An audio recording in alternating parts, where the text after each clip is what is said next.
Hello students, welcome to physics class. Today we are starting a new chapter in physics, that is mechanical properties of fluid. In the last chapter we studied the mechanical properties of solid. Now let us see what is a fluid. The fluid is a substance that can flow. A fluid is a substance that can flow. It ultimately assumes the shape of the containing vessel because it cannot withstand the shearing stress. Thus, both liquid and gases are fluid. That's the definition of a fluid. The fluid, any substance which flows, is known as a fluid. Fluid have no definite shape. The atoms or molecules in a fluid are random in arrangement and random in motion. They are free. So there is no definite shape for this fluid. Usually the fluid take the shape of the containing vessel. And the fluid cannot withstand the shearing stress. That's why they are taking the shape of the vessel where it filled. Thus, generally we can say both liquid and gases are fluid. So in this chapter, we are going to discuss what are the mechanical properties of fluid. So the study of fluids are divided into two. One is fluid statics.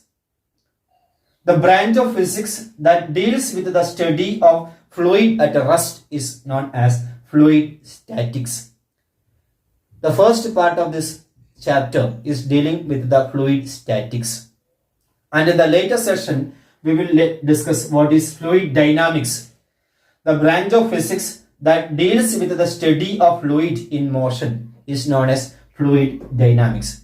In the later session of this chapter, we come across the fluid dynamics. And the first session, we will discuss what is fluid statics.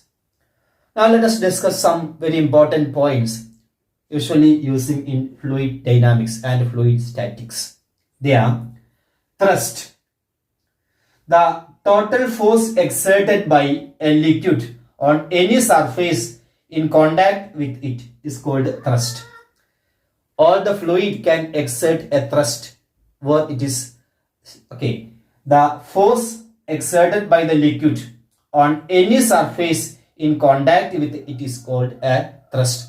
Suppose if you are taking a liquid in a vessel, suppose this is the surface of that vessel, that liquid is exerting a force on this surface, and that normal force is known as thrust. So thrust is nothing but it's only a force which acting normal to that surface. So the total force exerted by a liquid on any surface in contact with it is called thrust. So thrust is a force which acting normal to the surface where a liquid or gas is taken. Now another term, pressure. The pressure at any point on a surface is the thrust acting normally per unit area around that point.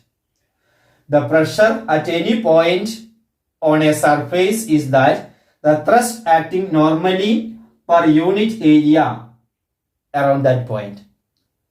Suppose F is the thrust acting on an area A, then we can write the pressure is equal to force by area. But if the force is not a uniform, if force is not a constant, but for a small area delta A, suppose force is constant, then we can write delta F is the small force acting in a very small area delta A. Then we can write the pressure is equal to delta F by delta A. Pressure is equal to delta F by delta A. If you are taking that delta A tends to 0, that is delta A tends to 0, that is if you are taking the area is too small, then we write as pressure is equal to dF by dA. If the force is not uniform, we can take the pressure is equal to dF by dA. And the SI unit of pressure is Newton per meter square.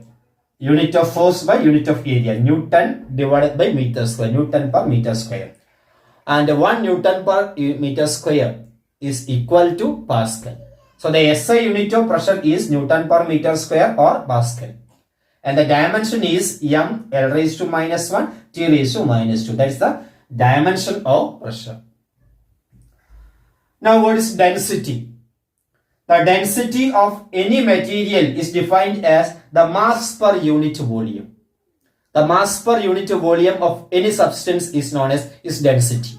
Density of a liquid is its mass divided by its volume. Density is denoted by a symbol rho. Rho is equal to mass divided by volume. So the SI unit of density is kilogram per meter cube and dimension is m L raised to minus 3. That's density. Then specific gravity or relative density.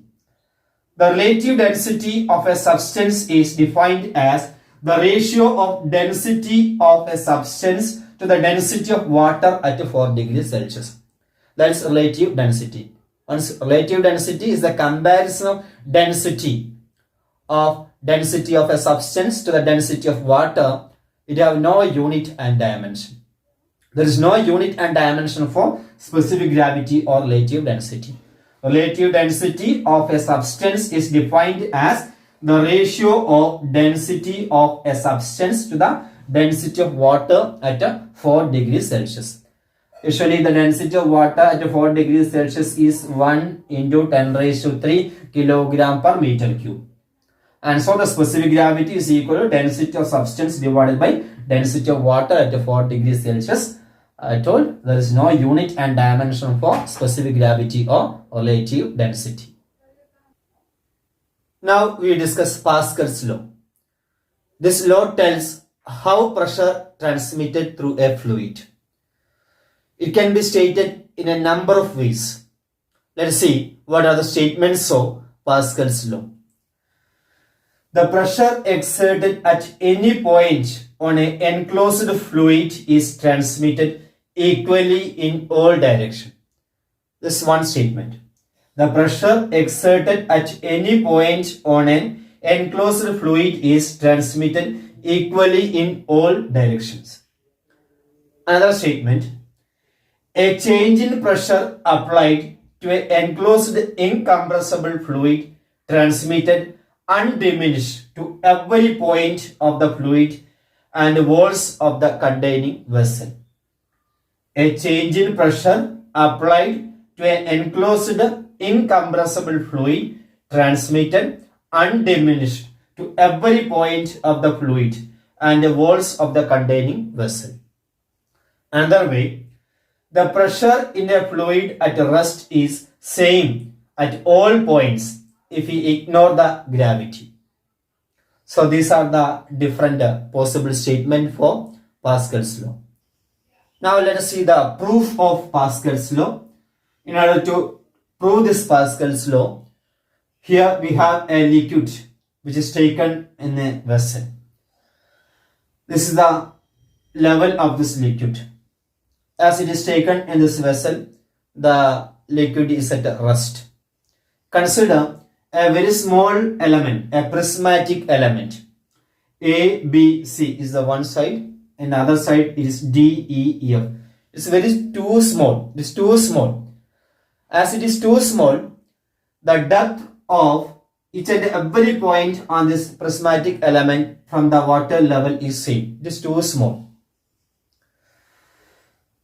So as the prismatic element is at equilibrium, with the remaining fluid, the fluid force should be balanced in all directions. As this prismatic element is equilibrium with the remaining fluid, the fluid force should be balanced in all directions. Let us find what are the forces acting on this prismatic element. Here we have a force Fa which is acting on this face, which is in upward direction, Fa.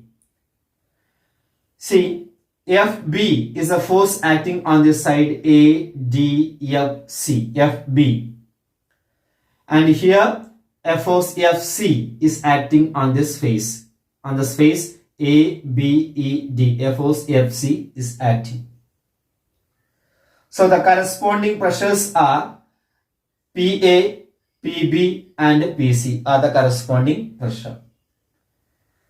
Now if this angle, that is ACB, is theta, we are going to resolve this FB into its horizontal and vertical component. That is FB. This is our force FB on this side. FB is resolved into FB sin theta and FB cos theta. So now use the equilibrium condition. This prismatic element is equilibrium. So the net force in any direction is 0. So along the horizontal direction towards left side, we have FB sin theta. That is the horizontal component of this force towards left side. That is FB sin theta. But towards right side, we have a force FC. As they are equilibrium, we can say FB sin theta is equal to FC. Then along the vertical direction, we have a force FA in the upward direction, and the cos component of FB cos theta is downward. So FB cos theta is equal to FA. And from the geometry of the figure, we can write AB sin theta. That is the sine component of this area. That is AB sin theta, which is acting along the horizontal direction towards left side. That is AB sin theta is equal to AC. Similarly, AB cos theta is equal to AA. AB cos theta is equal to AA. AB cos theta is acting vertically down and it is balanced by AA. Now from this equation, we can write as FB sin theta divided by AB sin theta. FB sin theta by AB sin theta is equal to FC divided by AC. That's we are dividing this equation 1. This is equation 2. This is 3. And this is equation 4. Equation 1 by 3, that is FB sin theta by AB sin theta, is equal to FC divided by AC. Similarly, equation 2 divided by 4, FB cos theta divided by AB cos theta is equal to FA divided by AA. And sin theta and sin theta can be cancelled. So we can write as FB by AB is equal to FC by AC. Similarly, FB by AB is equal to FA by AA. So we can conclude like this way: FA by AA is equal to FC by AC is equal to FB by AB. That is FA by AA is the pressure acting on that side. That's equal to PA. FC by AC is equal to PB, pressure acting on that side, and FC by AC is equal to PC. So we can write as PA is equal to PB is equal to PC. The pressure acting on all the side of this prismatic element is same. PA is equal to PB is equal to PC. That is, pressure exerted is same in all direction in a fluid at rest. That actually prove our Pascal's law. Now let us see an application of Pascal's law, that is hydraulic lift.